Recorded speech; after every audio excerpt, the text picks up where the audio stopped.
काय पाहिजे? ती वरचं माईक पाहिजे, वरच्या ह्याच्यात पुस्तकं आहेत तिथं, तिथली किल्ली कुठं आहे? वरील ग्रंथालय म्हणून पांढरे किल्ली. आणि जसं न्यायचं तुम्हीच आणून द्यायचं. चालू आहे काय?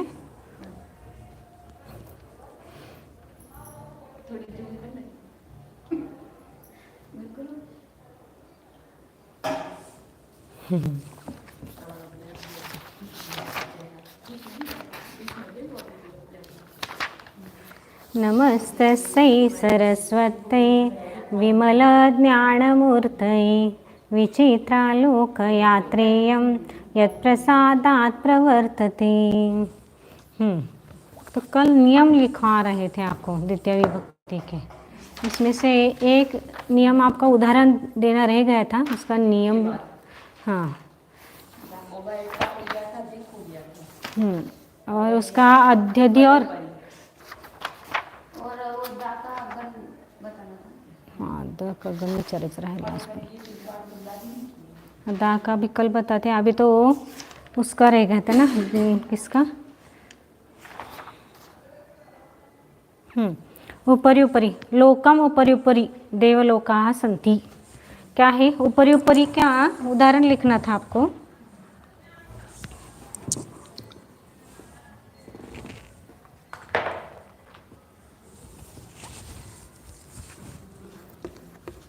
लोकम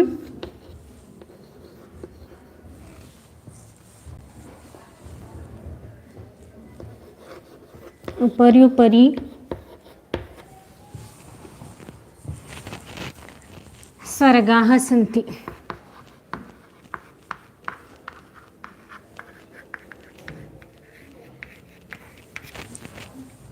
लोकम उपरि उपरि सर्गाः सन्ति।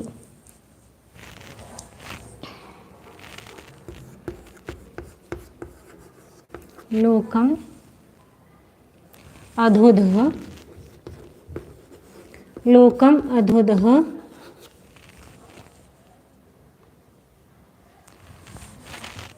अधोधः यहाँ विसर्ग शायद कल मिठाया था मैंने, चाहिए अधोधः नरकाः सन्ति।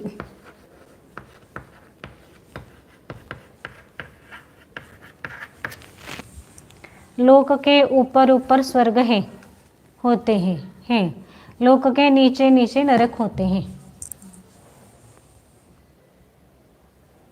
ये दो बाकी हो गए थे ना उदाहरण कल तो।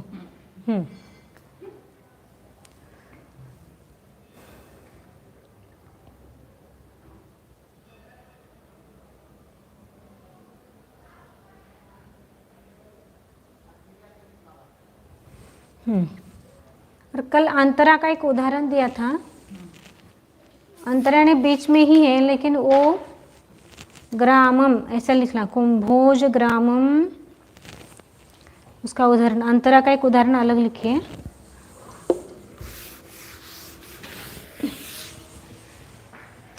अंतरा ग्रामम लिखा था,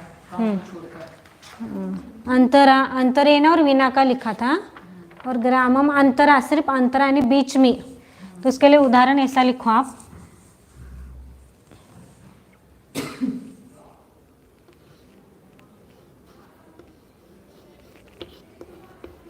निज ग्रामम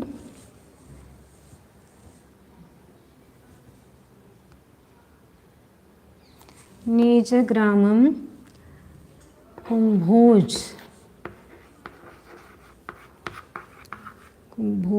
ग्रामम ही लिखो। कुंभोज ग्रामम अंतरा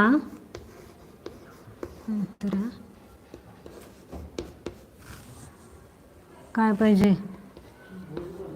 बाहुबली नगरीम अस्ति। तो क्या समझ में आया? एक ही। अब वो आपको दिखाने के लिए मैंने निज ग्रामम कुंभोज ग्रामम अंतरा बाहुबली नगरीम अस्ति। तो इसका मतलब क्या? निज ग्राम और कुंभोज ग्राम के बीच में बाहुबली नगरी है, उगड़ा है, खुला है, उगड़ा है।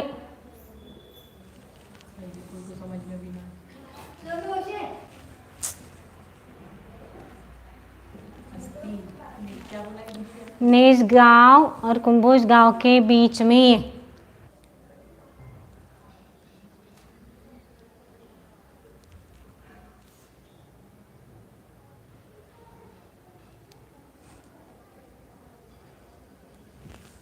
ये बीच में का अंतर है, समझ में हो गई।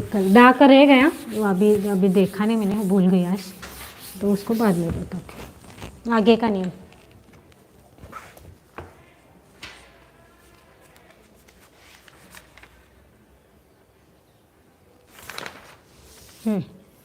अभितः, अभितः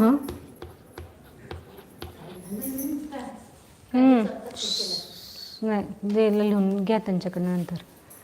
अभितः दोनों ओर, ये 5वें नंबर का बोल। हाँ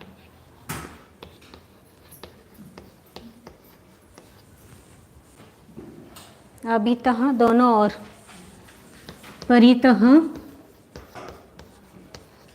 चारों ओर।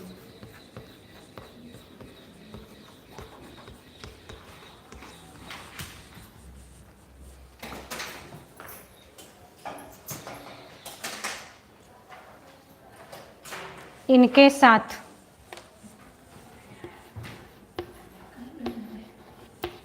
इनके साथ द्वितीय विभक्ति होती है।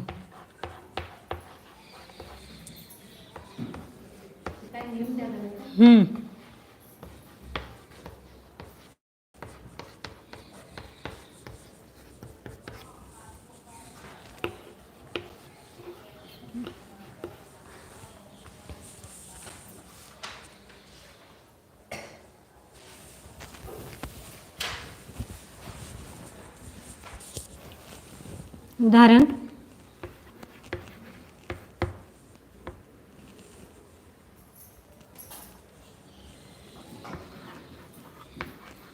रूपम अभितः या परितः।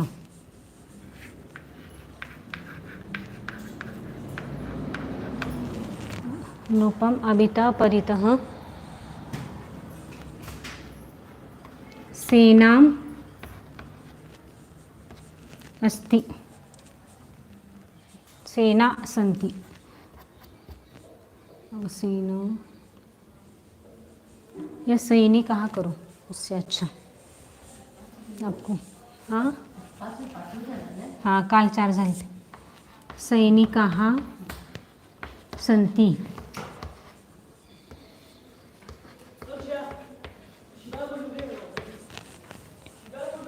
उदाहरण क्या लिखा, नियम क्या है, अभितः यानी दोनों ओर, परितः यानी चारों ओर, इनके साथ, इन शब्दों इनके साथ द्वितीय विभक्ति होती है। तो अभितः या परितः दोनों लिखो। हाँ, तो राजा की दोनों तरफ या चारों तरफ सैनिक कहा चाहिए। यहाँ पर बहुत सारे सैनिक, सैनिक कहा संति, बहुत सैनिक होते हैं।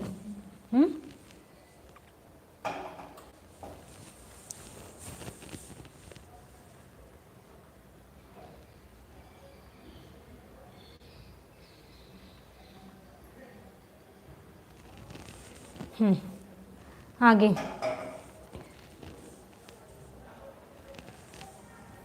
अधि प्लस सी,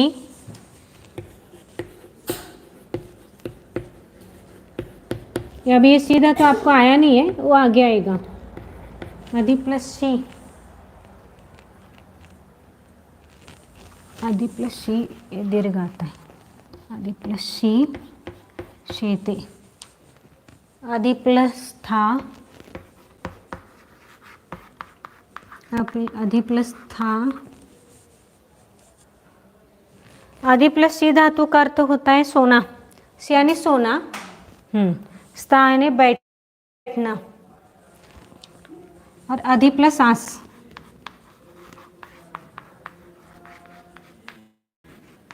आस, ये दोनों का अर्थ बैठना है। धातुओं के साथ द्वितीय विभक्ति होती है।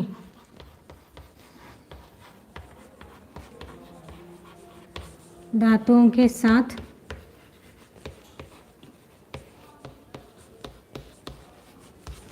द्वितीय विभक्ति होती है।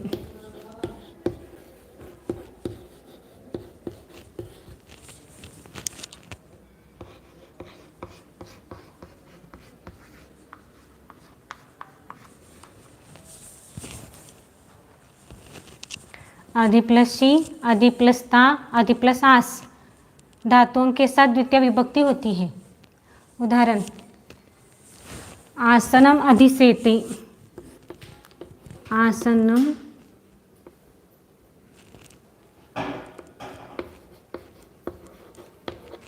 अधिसेते।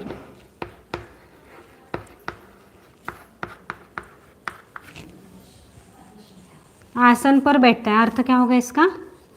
आसन पर, आसन पर शेते ने सोना है ना, सोता है। आसन पर सोता है।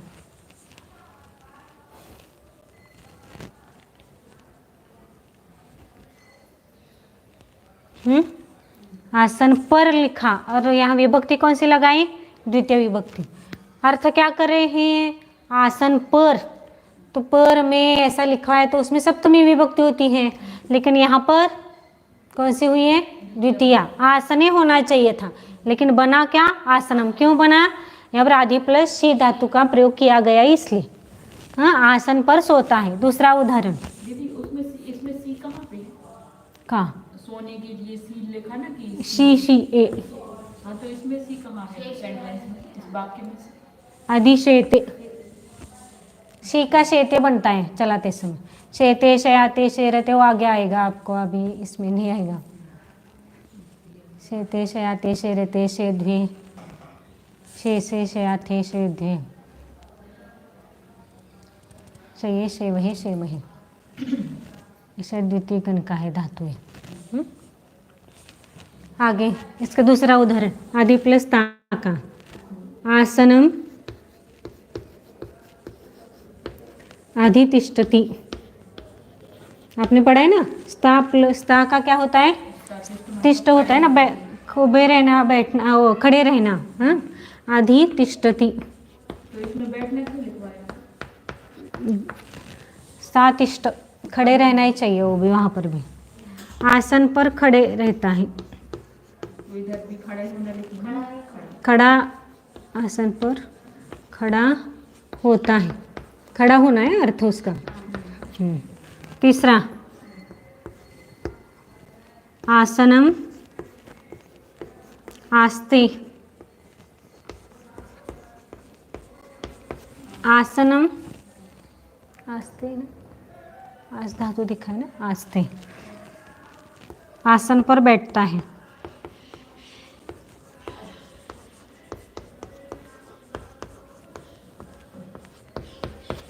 आसन पर कहाँ आदि? हाँ, अध्यास्ते आएगा, बराबर बराबर, ठीक है। सिर्फ मैंने आस्ते लिखा, अध्यास्ते आएगा, अध्यास्ते, अध्यास्ते। हे भगवान, इतना लड़ाई हो रही है।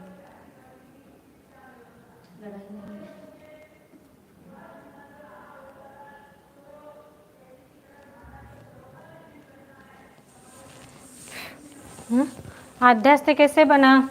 तो अभी आपको शायद वो नियम नहीं गया है, तो अभी आप लिखो। देखो पहले से क्या लिखा? आदि प्लस शी, आदि प्लस ता, आदि प्लस आस धातुओं के साथ द्वितीय विभक्ति होती है। आसनम अधिशेते, आसन पर बैठ सोता है। आसनम अधितिष्ठति, आसन पर खड़ा रहता है। यहाँ पर आसन पर खड़ा रहता है। आसनम अध्यास्ते, आसन पर बैठता है। सभी जगह आसन पर ऐसा किया, लिखा द्वितीय और अर्थ क्या करे? सप्तमी का। तो जैसा वो वहाँ पर वो नियम ही, इसलिए ऐसा अर्थ हुआ। आगे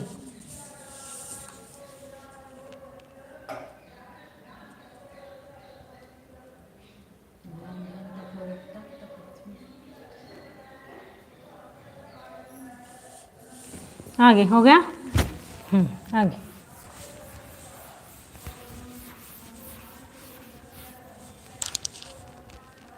अभी प्लस नी प्लस विश,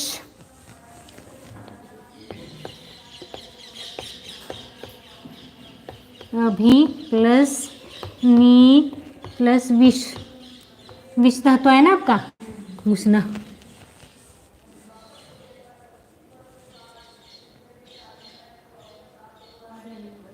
अभिनिवेश, निवेशति। इस धातु के साथ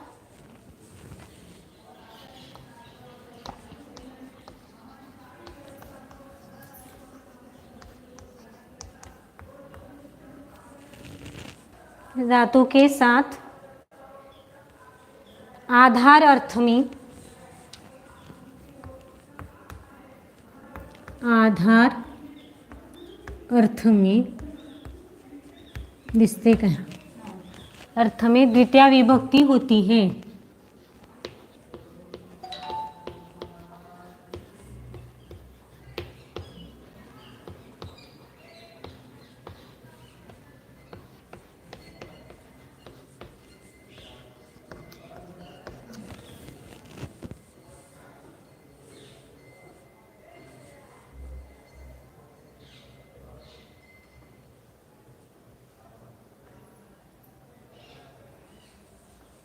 सन्मार्गम अभिनिवेशति, उदाहरण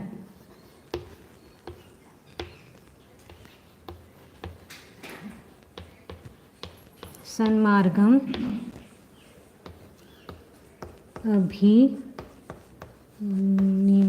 निविशति, निविशते आया है यहाँ पर उपसर्ग, निविशते।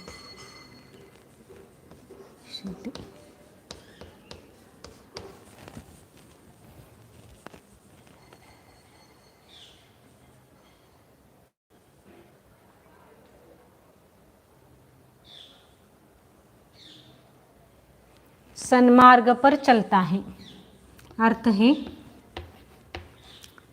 सन्मार्ग पर चलता है।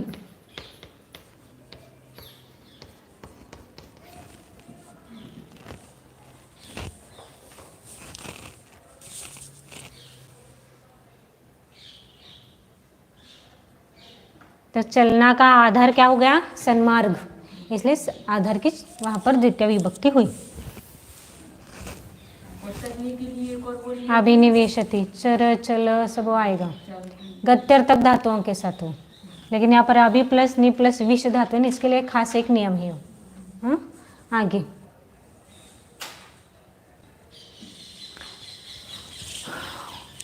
साठवां,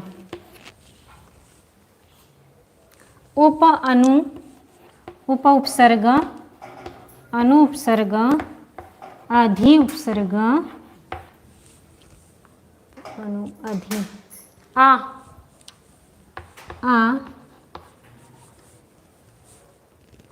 इन उपसर्गों के साथ, इन उपसर्गों के साथ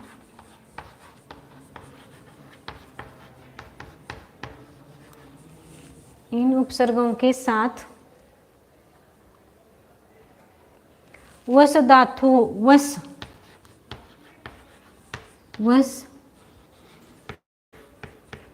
धातु हो तो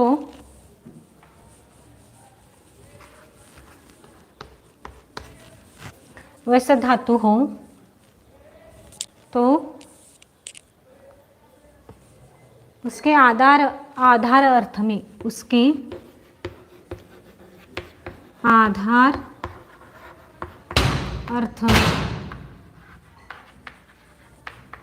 द्वितीय विभक्ति होती है।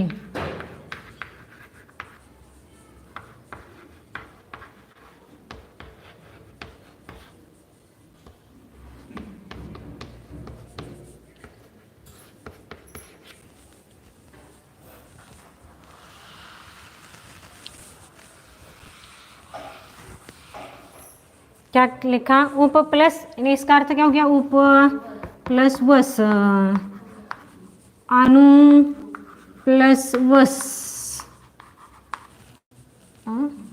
आगे कौन सा है? अधि प्लस वस, आगे आ प्लस वस, वस ने रहना, हम्म,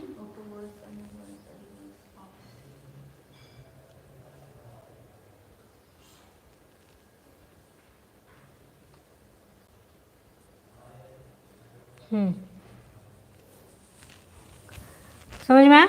उप प्लस वस, अनु प्लस वस, अधि प्लस वस और आ प्लस वस। उदाहरण सभी का अर्थ एक ही आएगा वहां पर वैसे तो। उदाहरण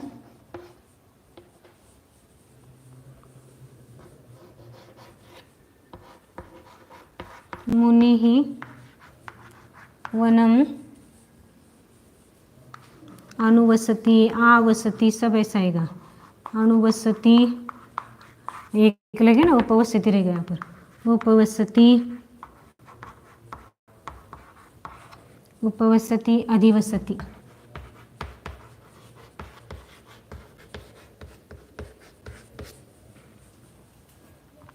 इन्हें वन में रहते।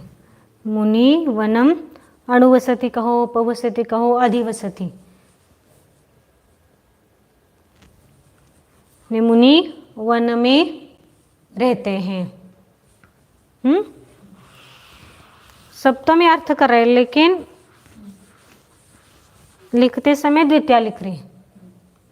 इनमें सब में ऐसे ही होगा। हाँ, उपवसति, अनुवसति, द्वितीय विभक्ति और पढ़ने सब में सप्तमी। सप्तमी पढ़ना है, बराबर। तो मुनि वन में रहते हैं, अर्थ क्या होगा इसका? मुनि वन में रहते हैं।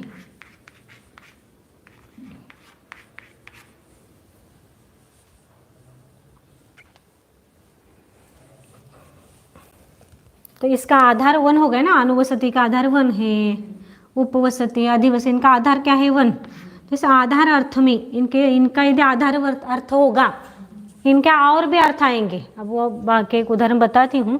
तो इनके और जो अर्थ आएंगे तो क्या होगा? तो यहाँ पर द्वितीय नहीं होगी। जैसे उप प्लस वस धातु का अर्थ होता है, उप प्लस वस यानी उपवास करना। तो वहां पर द्वितीय नहीं आएगी। इसका अर्थ क्या है? उपवास का उपवास करना, उपवास करता है, ऐसा होगा। तो क्या आएगा? द्वितीय विभक्ति नहीं आएगी। हाँ, मुनि ही वने उपवसति। एक उदाहरण बताया, जहाँ भी होगा तो आपको समझ में आएगा। उपवसति वह अर्थ के अनुसार उसका अर्थ क्या करना है। मुनि वन में उपवास करते हैं। तो आ रही ना मुनि वन में। सप्तमी क्या, वो द्वितीय ने की ना। मुनि वन में उपवास करते हैं, उपवास करना अर्थ है, यहाँ पर रहना अर्थ है। तो यहाँ पर यदि उप प्लस वस धातु का अर्थ रहना अर्थ करना है तो द्वितीय होगी यहाँ पर, और ये उपवास करना अर्थ करना है तो सप्तमी होगी। समझ में इतना? क्या क्या किया? अब उप, अनु, आधि, आ इन उपसर्गों के साथ वस धातु हो तो उसके आधार अर्थ में द्वितीय विभक्ति होती है। तो उप प्लस वस, अनु प्लस वस, अधि प्लस वस, आ प्लस वस। आवसत एक वहाँ लिखना रह गया, आप उसको लिखना है। तो मुनि ही वनम अनुवसति, उपवसति या आवसति, सबका अर्थ एक ही।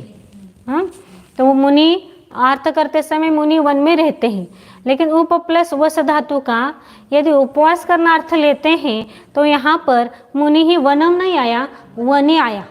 क्यों? क्योंकि वहाँ पर अर्थ अलग लिया है। समझ में आया? ये ये हो गया आपका एक नियम। बसना अर्थ लेंगे, रहना या बसना अर्थ लेंगे तो फिर इसमें जो सप्तमी विभक्ति मतलब रहेगी। उपवास कर रहा है यानी खाना नहीं खा रहा है। उपवास यानी खाना नहीं खाना। यानी उपवास करना, हम जैसे अन्न जल का त्याग करके उपवास कर रहे हैं, ऐसा करके, तो वो उपवास है। वहाँ उपवास करना क्या बोलते हैं हिंदी में? खाना नहीं, उपवास ही बोलते हैं ना, तो उपवास करना है। और रहना अर्थ है, उपवसत यानी रहना भी अर्थ होता है और उपवास करना भी अर्थ होता है ना। तो यहाँ पर रहना अर्थ लेना है तो वहाँ पर द्वितीय करो, और यदि उपवास करने से अर्थ करना है तो सप्तमी करो। मतलब संस्कृत में भी सप्तमी ही लेगी। हाँ, संस्कृत में भी सप्तमी ही लिया। समझ में आया इतना? आगे क्या क्या कर रहे हैं? थोड़े फास्ट नियम हो रहे तो एक बार रिवीजन करो इसका। क्या कहा? अभी प्लस नी प्लस विश, इस धातु के साथ आधार अर्थ में द्वितीय विभक्ति होती है। उदाहरण क्या है? सन्मार्गम अभिनिविशते, तो सन्मार्ग पर जाता है। पर ऐसा करते हैं तो वहाँ पर वैसे अभि प्लस नि प्लस विश धातु का आधार क्या है? सन्मार्ग, यह आधार है। तो इसलिए इन धातुओं का अर्थ क्या क्या उन्होंने द्वितीया की, सप्तमी नहीं की। पर में, बीच में, सब ऐसे ज़्यादातर जो नियम है वो सप्तमी के होते हैं, लेकिन लिखित द्वितीया जाती है। सब बहुत सारे नियम ऐसे हैं ना कि मैं ही आ रहा है अर्थ करते समय, लेकिन लिख क्या रहे हैं? द्वितीय विभक्ति लिख रहे हैं। तो इतना ही उसका अर्थ समझ में आया? काय समझने का काय? समझने का काय? अच्छा ठीक, आगे जो प्या लगली। हाँ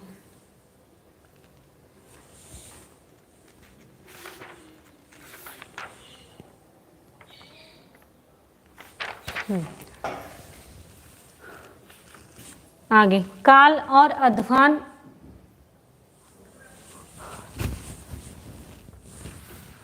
ये सभी अभी आपको अभी सभी नियम आएंगे ही, ऐसा कुछ नहीं है। लेकिन ये ज़्यादा के भी नियम ये जहाँ जहाँ ये लगेंगे वहाँ लगाना है, नहीं तो कोई घबरा जाएगा। इतना कहाँ ध्यान में रखना है। तो जैसे जैसे आते जाएंगे वैसे वैसे समझता जाएगा आपको, घबराना मत ये नियम देख के। तो ये कब याद रखना है? इसको याद रखो मत, पढ़ो सिर्फ। और जैसे यूज़ करेंगे वैसे आपको समझ में भी आएगा। काल आगे का 9वां नियम है ना, काल और अध्वान। अध्वान यानी स्थान। अध्वान का मतलब स्थान के, स्थान के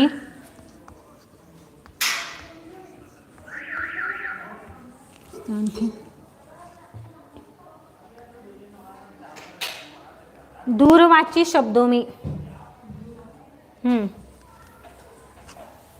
जैसे कोई काम इसे 10 दिनों तक कर रहे हैं, जो निरंतर करते ना।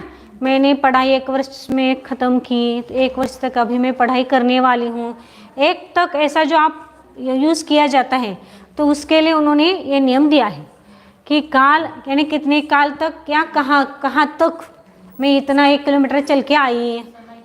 समय या स्थान दोनों के दूरवाची शब्दों में, दूर है ना, 10 दिनों तक, 10 किलोमीटर तक हम चले, ऐसा जो बोला जाता है तभी द्वितीय विभक्ति होती है। काल और अध्वान यानी स्थान, मार्ग ऐसा भी ले सकते हैं कि दूरवाची शब्दों में। दूरवाची ऑनलाइन चालू है,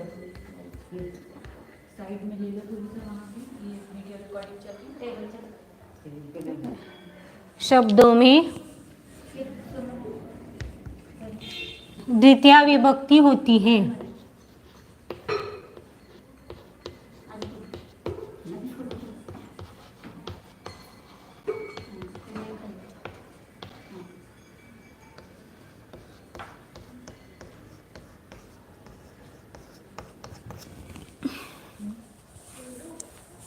क्या लिखा नियम? काल अथवा अध्वान या स्थान के दूरवाची शब्दों में द्वितीय विभक्ति होती है।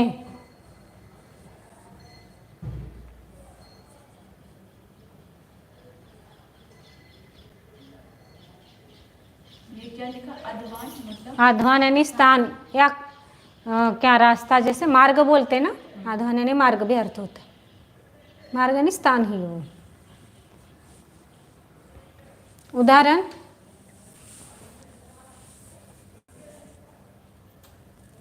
अहम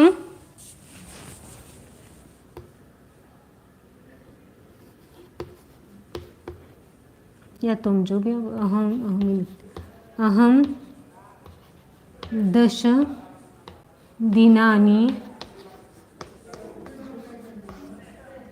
लिखामि।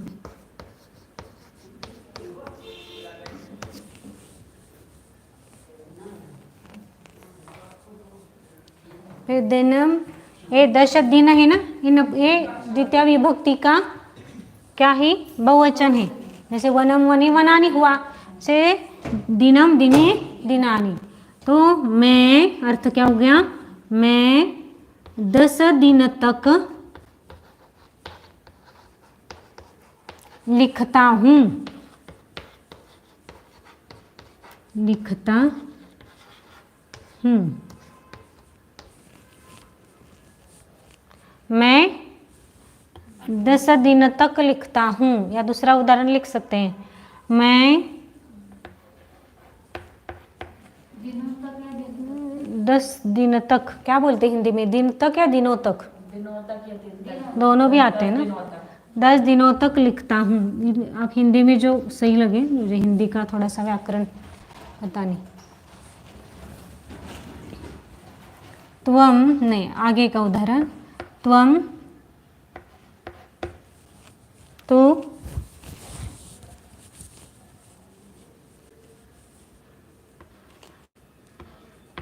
पंचदिनानि पढ़सी, पठसी, 5 दिनों तक पढ़ता हूँ। तुम 5 दिनों तक पढ़ती हो। पढ़ते हो, तुम 5 दिनों तक पढ़ते हो।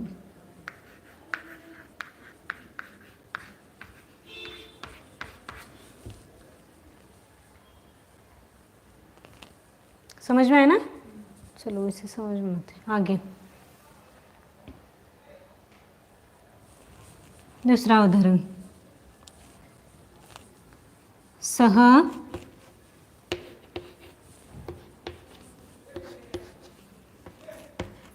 सह दिनों के ऊपर बिंदी क्यों रखी?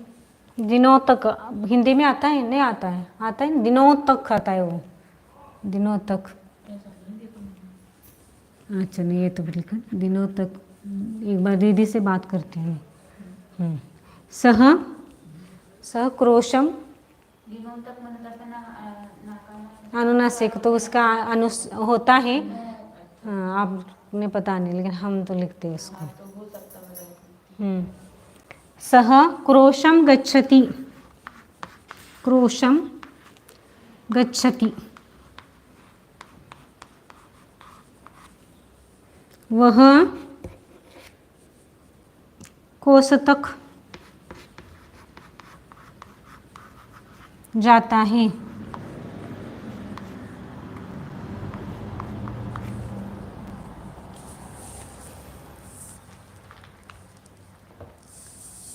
कोस भर चलता है, इतना कोस चलता है, जाता है, ऐसा भी आएगा। कोस तक लिखा नहीं तो वह कोस चलता है, 1 कोस चलता है, 5 किलोमीटर चलता है, 10 किलोमीटर चलता है, तो सब वो देते आएंगे यहाँ पर। समझ में आया ये उदाहरण?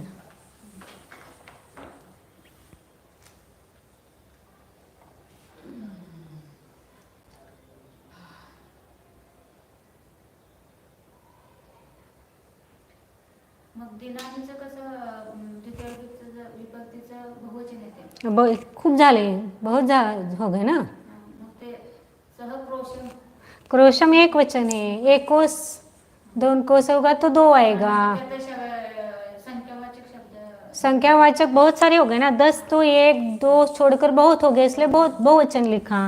और यहाँ पर 1 कोस ही है, इसलिए 1 वचन लिखा। काल या स्थान के दूरवाची शब्दों में कालवाची, काल और आदोहान या स्थान के दूरवाची शब्दों में द्वितीय विभक्ति होती है। मतलब मैं 1 साल से पढ़ता हूँ, 1 साल तक पढ़ता हूँ, तो क्या हो गया, अहम वर्षम 1 वर्षम पढ़ामी। एक को हिंदी में संस्कृत में क्या बोलते हैं? एक अहम 1 वर्षम संस्कृतम पढ़ामी, 1 वर्ष तक संस्कृत पढ़ता हूँ। हाँ, ऐसे सब आएगा।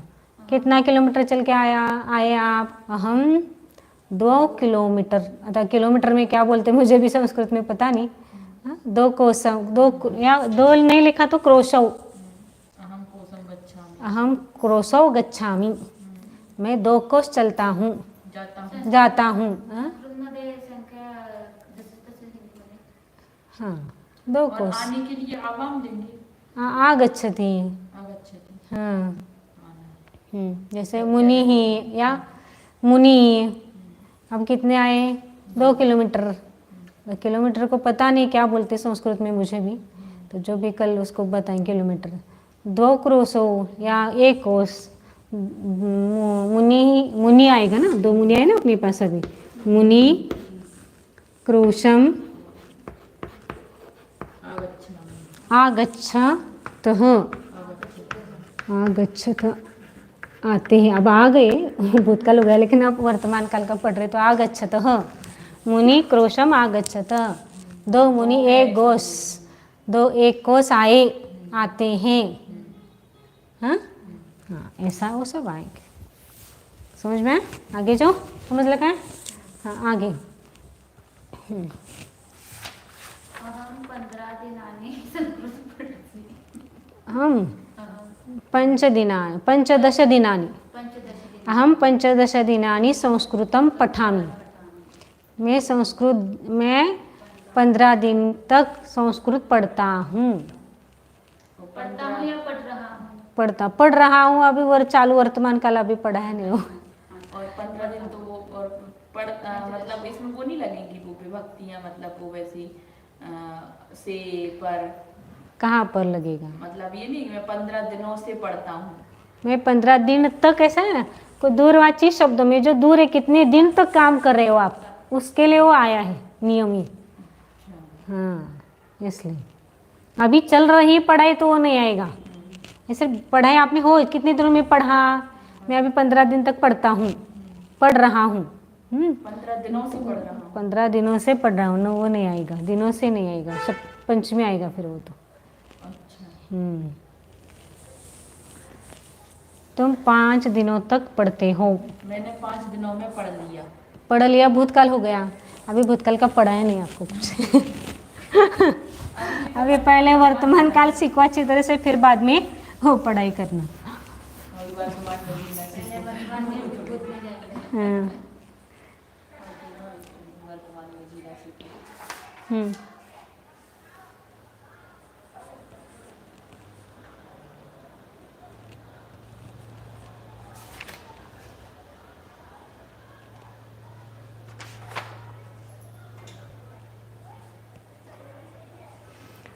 अब क्या है, कहीं कहीं पर भी 2-2 क्रिया कर्म 2-2 आते हैं, एक वाक्य में 2-2 कर्म आते हैं। तो ऐसे ऐसे बहुत सारे धातुएं हैं। तो यहाँ पर 11 धातु दिए हैं, तो उसको आप लिखो एक वाक्य को, क्योंकि द्विकर्मक धातुएं आती हैं। तो आपको यहाँ पर ऐसा नहीं लगना चाहिए कि 2 कर्म कैसे आए यहाँ पर, तो धातु ही द्विकर्मक होता है। हाँ जैसे द्विकर्म ने 2 कर्म जिनमें, जिस वाक्य में या जिस धातु के साथ कभी कभी 2 कर्म रहते हैं, जैसे वो समझ में आएगा। जैसे हाँ 2 कर्म, जैसे सह, अब उदाहरण के लिए दिखा रही हूँ, फिर समझो, फिर उसके बाद आपको वो कौन से धातुएं समझाई जाएगी। सह तंडुलान ओदनम पचती। ये तंडुला, ये कौन से विभक्ति का कौन सा वचन हो गया? तंडुलान, मैं बताती हूँ तीसरी विभक्ति, प्रथम विभक्ति का द्वितीय विभक्ति का बहुवचन। बहुवचन। और ओदनम, ओदनम ओदन आपको नहीं गया अभी तो, पढ़ाई या आपको याद करने के लिए मैंने शायद लिखवा है, मुझे याद नहीं। ओदन मैंने नहीं, पुल्लिंग शब्द है ओदन।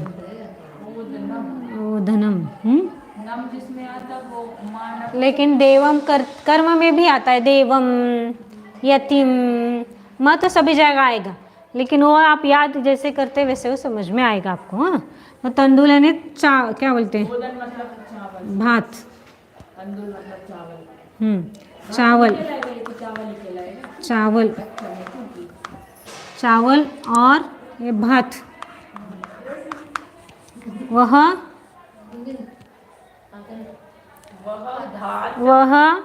चावल से भात पकाता है, वह चावल से भात पकाता है। हाँ, वह चावल से ही भात या बिना चावल का बनता है। तो भात ये उसकी सिजी हुई पर्याय है। तो वह चावल से भात पकाता है, तो अर्थ करते समय ऐसा अर्थ किया, लेकिन पच होने से, हाँ, पच यानी पकाना, तो क्या पका रहा है, किससे पका रहा है? गैस से पका रहा है चावल। ना, अभी तो वो चावल से ओधन यानी भात पकाता है। तो भात ये भी कर्म हो गया और तंडोलन ये भी कर्म हो गया। हाँ, जैसे उदाहरण, तो ये एक ही अर्थ के दो अर्थ अलग अलग आएंगे, लेकिन ये पच धातु द्विकर्मक है, इसमें दो कर्म लगते हैं। अर्थ करते समय वहां पर जो योग्य अर्थ है उसको ही करना पड़ेगा, लेकिन लिखते समय उनका कर्म ही लिखना पड़ेगा। समझ में? हाँ, जैसे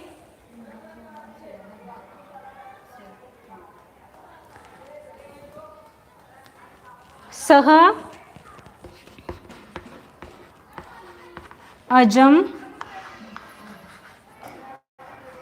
ग्रामम नयति, यानी बकरा, वह आज को कहाँ ले जा रहा है? आज यानी बकरी को गांव ले जा रहा है। वह बकरी को गांव ले जा रहा है। तो नयति यह द्विकर्मक धातु है, इसलिए वहाँ पर ग्राम भी यह द्वितीया का एक वचन और अजम यह भी द्वितीया का एक वचन है, इसलिए कर्म हो गए।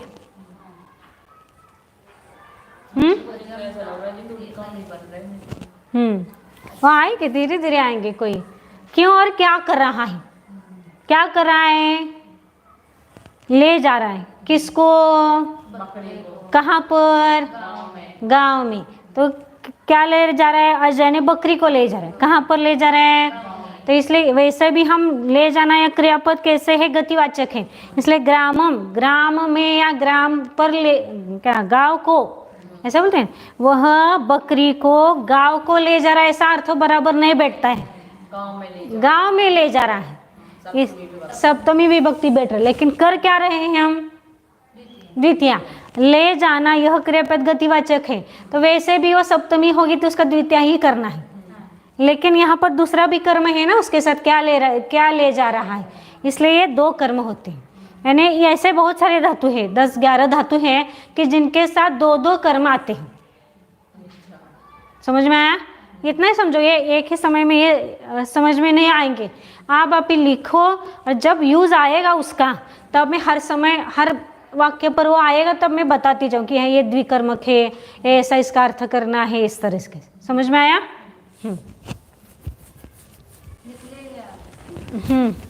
देखो ये इसमें ही लिखना है काल और अलग। नहीं, आप वो दूसरा नेम है उसके लिए। वो इसका मैंने एग्जाम पे नहीं, इसका हम 10 दिनानी लिखान, हाँ, तो उतना ही है ना।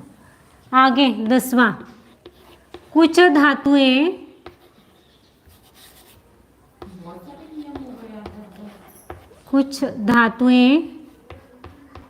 अब अभी लिखो, जब बाद में आएगा ना वाक्य करते समय, क्योंकि इसके बाद अभी क्रम से तृतीय विभक्ति, चतुर्थी विभक्ति, पंचमी, षष्ठी सभी के नियम आएंगे, इसलिए जितना थोड़े थोड़े आपको लिखवा रहे हैं उसको आप अच्छी तरह से पढ़ो। समझ में नहीं आए तो भी पढ़ो एक बार, कुछ तो समझ में आएगा। हाँ, मैं समझाने का प्रयास कर रही हूँ, लेकिन अभी एक ही टाइम में सभी नियम आपको एक ही टाइम में सभी समझ में आए तो ऐसा नहीं होगा, धीरे धीरे बातें वो समझ में आएगी। कुछ धातुएं द्विकर्मक होती हैं, द्विकर्मक होती है, यानी उसमें दो कर्म रहते हैं, इसका सीधा और सरल अर्थ। हाँ, जैसे कौन कौन से धातु है फिर? वो दुह यानी दोहना, दूसरा दुह का अर्थ है दोहना, क्या बोलते हैं? दोहना ही ना, दोहना दूध निकालना।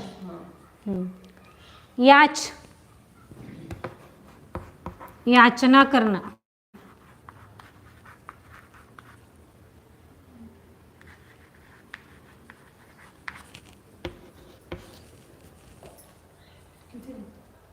अकरा। याचना का अर्थ क्या होता है? मांगना। हाँ। पच, पकाना। क्यों और क्या पका रहे हो? दंड, सजा देना।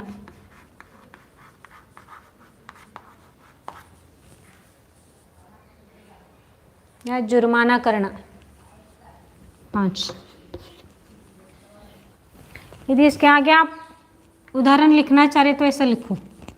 दोहना,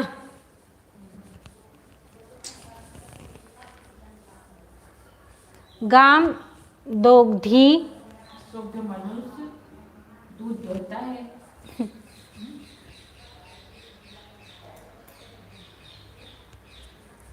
सह, सरिता दीदी दूध लगा भैंस को लगाती है। दूध लगा क्या होता है? सह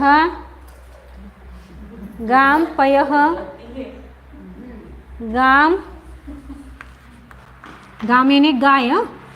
सह गाम जो वही नाम है तो वही हमको नाम नहीं तो कोई इंसान को समझेंगे। दोग्धी, गाय यानी गाय। दूध धोना है तो गाय या भैंस ही चाहिए ना आपको, दूसरे कहाँ से धोएंगे?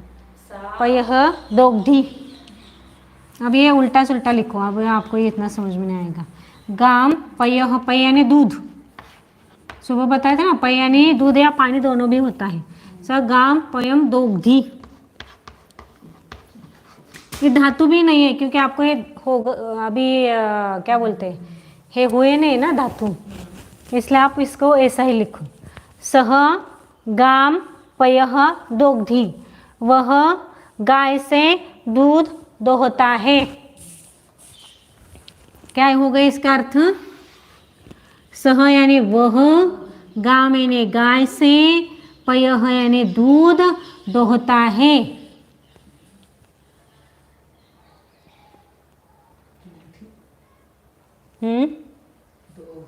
दोग्धी,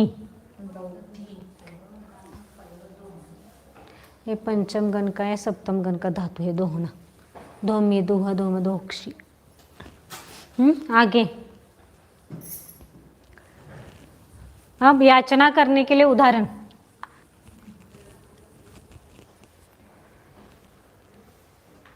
सह,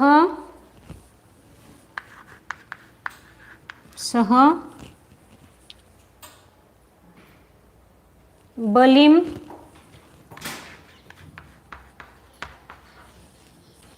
सह बलिम वसुधाम याचते।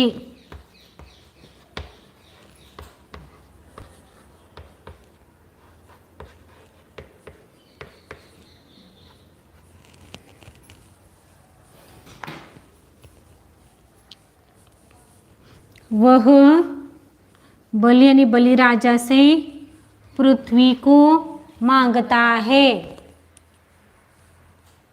आता है ना वो, किसमें आता है? अपनी रक्षाबंधन की जो कथा है ना उसमें आती है। बलि राजा से क्या मांगता है?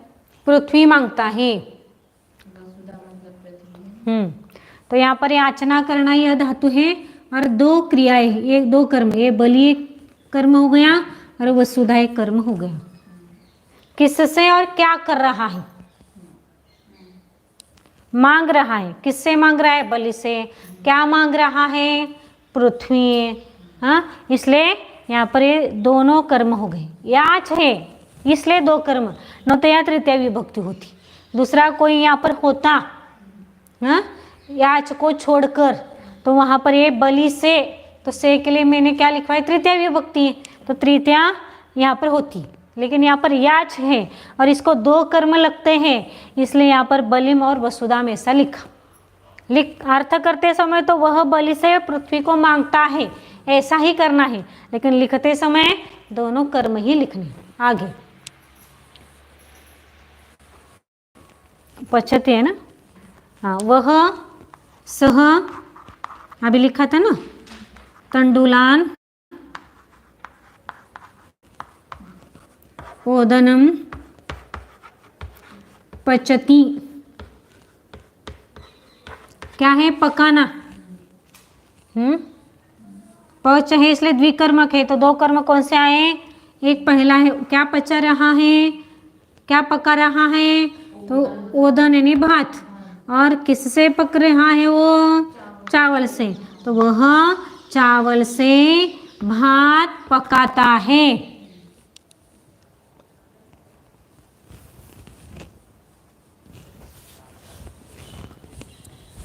वह चावल से भात पकाता है। आगे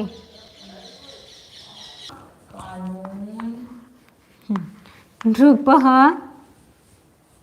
राजा नृपः कानूनी होता है, सही लोगों को बुरी सजा देता है। वह नहीं, राजा, यहाँ पर उन्होंने उदाहरण अलग दिया है। राजा स्तेनम अन्यायी को सजा देता है। अरे भगवान जी,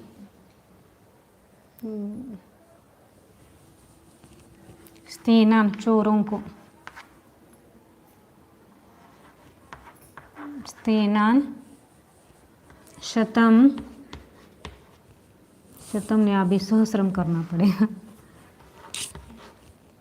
लक्षम करो, लक्षम दंडयति, लाख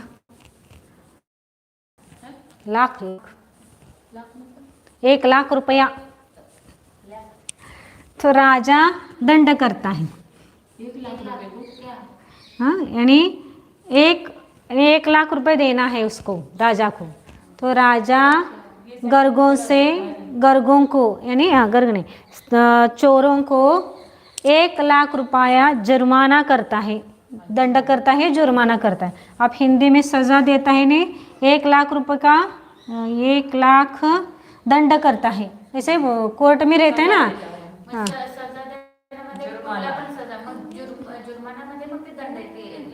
हाँ लक्षण, वो जो अब हिंदी में दोनों शब्द यूज किया जाता है ना, सजा देना या जुर्माना करना। अब जुर्माना करना ये थोड़ा सा अच्छा लगता है यहाँ पर।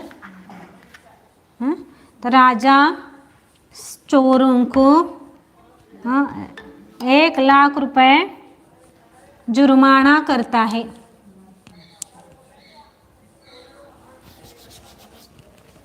राजा चोरों को 1 लाख रुपया, 1 लाख रुपयों का भी किया तो भी चलेगा, 1 लाख रुपयों का जुर्माना, 1 लाख रुपयों का जुर्माना करता है। राजा चोरों को 1 लाख रुपयों का जुर्माना करता है, जुर्माना करता है या दंड देता है, या सजा देता है, जो भी हो। आगे रुद्ध,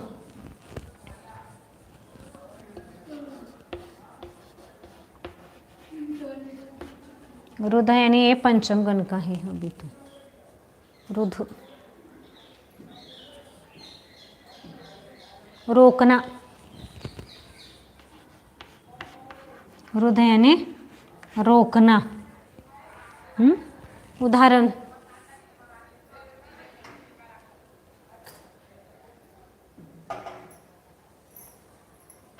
नगरम सह, अब यहाँ पर उसको क्या बोलते हैं,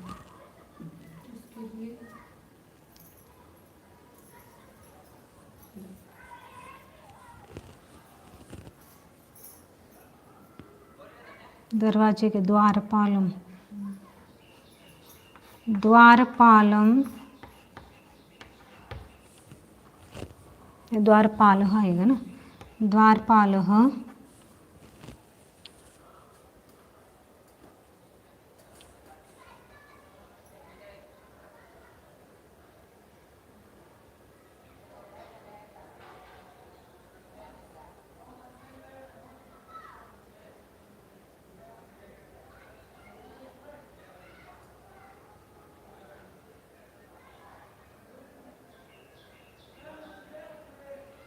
ग्राम नहीं है, गाम है। अच्छा, द्वारपाल नहीं, फिर सह सह सह ग्रामम, सह गाम, गाम व्रजम रुनद्धि,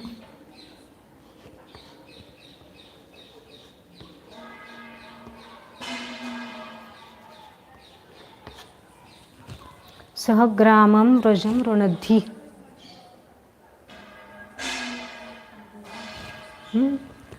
और रुनद्धि उपसर्ग लगा के दिया है। वह गायों को, व्रज यानी नगर, वह गायों को नगर में रोकता है, नहीं जाने से रोकता है। समझ में? रुदय ने रोकना। यहाँ पर क्या किया कि सह ग्रामम, व्रज यानी नगर का नाम है। यहाँ नगरम लिखो आप, यदि ये समझ में नहीं आ रहा है। व्रजम तो यहाँ पर देशम या नगरम लिखो, क्योंकि आपने कुछ समझना है। तो गाम यानी गांव, सह यानी वह गाय को नगर में रोकता है, यानी नगर में जाने से रोकता है।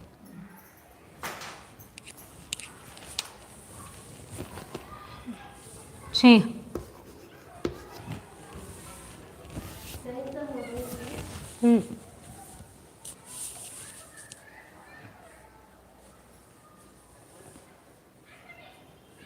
ची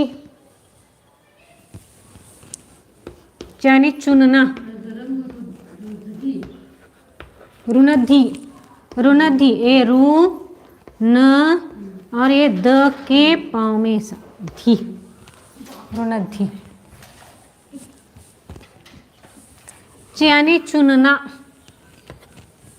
यानी चुनना, ये समझ में है ना। रुनद्धि यानी रोकना। तो यहाँ पर क्या है, वह रोकता है। किसको? गायों को रोकता है।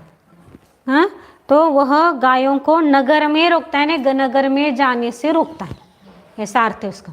तो ये रुनद्धि द्विकर्मक धातु, इसलिए दो कर्म आए। तो हर अभी ऐसे अभी और हैं, अभी तो 6 हो गए, अभी 10-12। वृक्षम अवचिनोति फलानी, वृक्षम, इसका उदाहरण लिखो।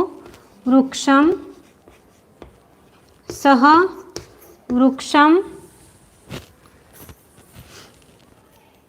यह सह वृक्षम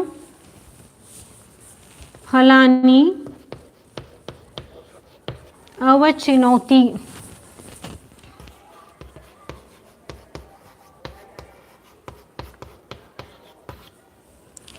अवचन अव उपसर्ग लगा है सिर्फ इसमें। अव यानी अवचुनते यानी चुनना ही। वह वृक्ष से फलों को चुनता है, यानी लेता है। क्या आप हिंदी में देखो इसको। हाँ, आगे ऊपर का मिटाती हूँ अभी।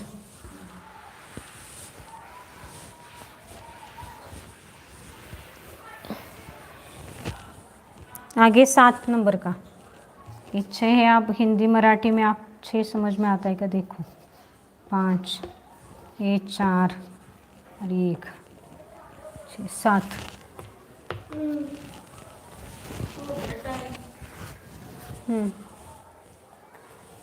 आगे ही ब्रू या श्वास,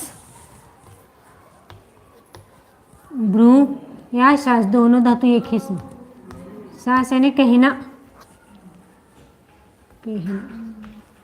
उदाहरण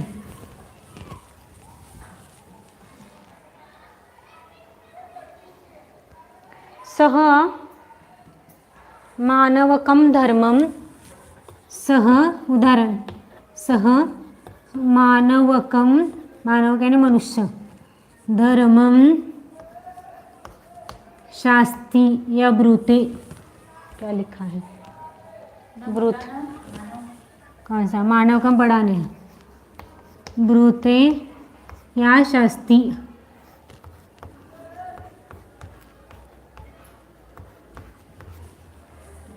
वह मानव कहने मनुष्यों का धर्म, मानव का लिखो या नरम धर्मम, ऐसा भी लिखो सीधा, या मनुष्यम, नरम ही लिखो सबसे अच्छा, नरम धर्मम, वह मनुष्यों का धर्म कहता है। और मानव के थोड़ा सा अच्छा शब्द है लेकिन आपको समझने में कठिनाई होगी, इसलिए वह मनुष्यों का धर्म कहता है। 8 जयति, जी जने जीतना,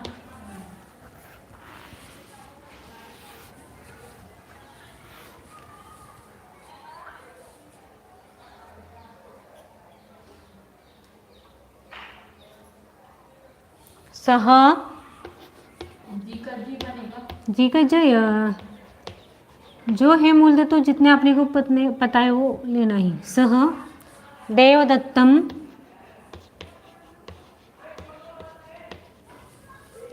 सह देवदत्तम शतम जयति, जयति, वह देवदत्त से 100 रुपया जीतता है।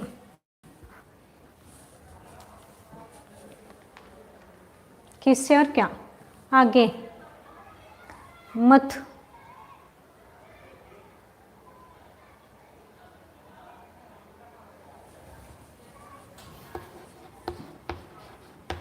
मत यानी मंथन करना, विचार करना। क्या लिखा है मंथन करना? मंथन करने क्या, घुसड़ने, क्या क्या बोलते हैं उसको? नहीं नहीं, जो पहले छाछ को बिलोना, बिलोना, मंथ यानी बिलोना। ये भगवान कौन सी दुनिया में आ गई। ये बहुत सारे, अभी अपने शास्त्र में भी बहुत सारे ऐसे शब्द आते हैं, तो वहाँ पर समझना पड़ेगा। ये लोग तो कहीं और जाते।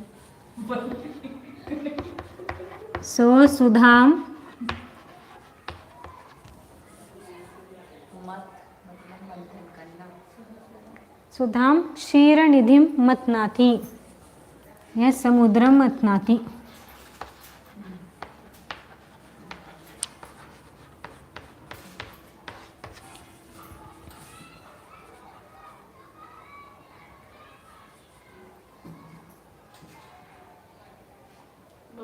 टाइम हो गया।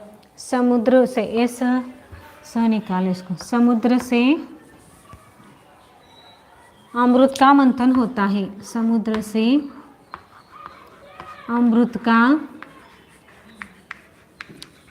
मंथन होता है या बिलोते हैं, वह बिलोता है आएगा, फिर मंथन होता है आएगा ना। समुद्र से अमृत का मंथन होता है, वो क्या बिलोते हैं।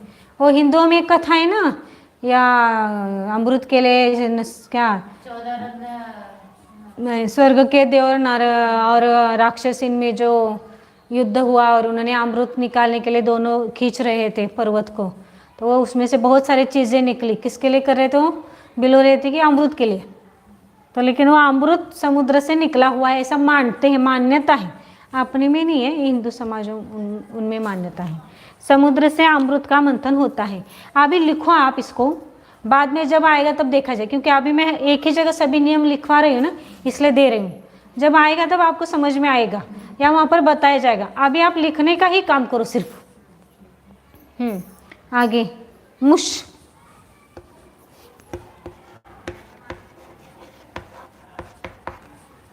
मुश चोर, चुराना,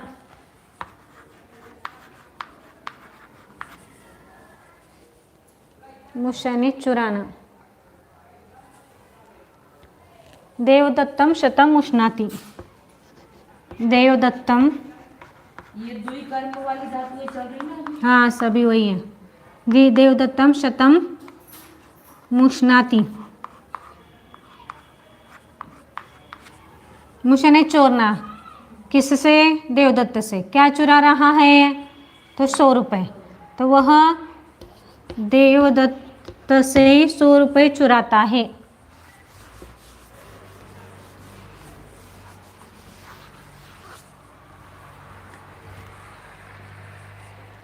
अंतिम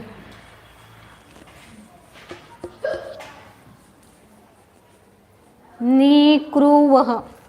नी पता है ले जाना, क्रू यानी करना, नी यानी ले जाना, क्रू यानी करना, और वह यानी बहना। नी यानी ले जाना, क्रू यानी करना। एक ही जगह लिख रहे, एक ही उदाहरण दूंगी इसका। करना और क्रू और बहना, वह यानी बहना। सह ग्राम अजाम ग्रामम नयति। एक ही उदाहरण दिया उन्होंने। सह अजम ग्रामम नयति नयति करोति करोति करोति और वहति। चलो ये हो गया आपका द्विकर्मक। हाँ मैंने भी याद नहीं किए थे वैसे तो।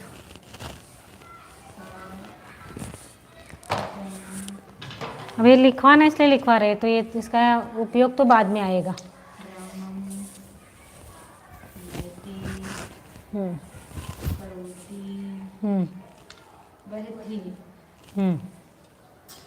वह बकरी को गांव ले जाता है। करता है ले जाता है, वहता नहीं वहन करता है नहीं ले जाता है। सभी का अर्थ वही करना है।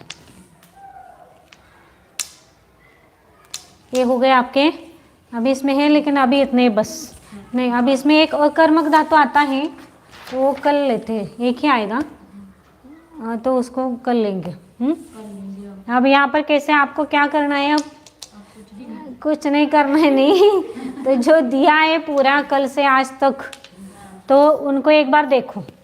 जो कुछ समझ में नहीं आ रहा फिर कल पूछो, एक बार फिर समझाया जाएगा, क्योंकि ये एक ही बार में समझ में नहीं आती है। कोई शंका है तो मुझे व्हाट्सएप पर भेज दो, तो वो उसका खुलासा कल किया जाएगा। कौन सा धातु समझ में आया है नहीं आया है, क्या है उसका, या कुछ अर्थ भी होता है तो उसका खुलासा करेंगे। और यदि समझ में आया तो कुछ फिर आगे आपको जो शब्द दिए याद करने के लिए लिखवाए ना पूरे शब्द, कारांत पुल्लिंग, नपुंसकलिंग, एकारांत पुल्लिंगी, धातु, दशम गण के धातु, प्रथम गण के धातु, उनके अर्थ दोनों याद करने हैं। यानी संस्कृत के हिंदी तो संस्कृत, उनको याद करना है। हाँ, और ये जो अभी तक नियम दिए हैं इनमें से आपको कम से कम ये जो जितने लिखे 5 बार पढ़ना है। कितने बार? 5 बार पढ़ना है। इतना करो, कल फिर आपके वाक्य चलेंगे कल। यदि आपकी कोई शंकाएं नहीं रहती है तो मुझे लगता है शंकाएं तो आएंगी, क्योंकि मैंने आज थोड़ा सा फास्ट लिया इसको। हाँ उसमें 2-3 नियम आएंगे, 2-3 तो आएंगे ही उसमें। हाँ तो इसलिए आपको इसको अच्छी तरह से करना है। आगे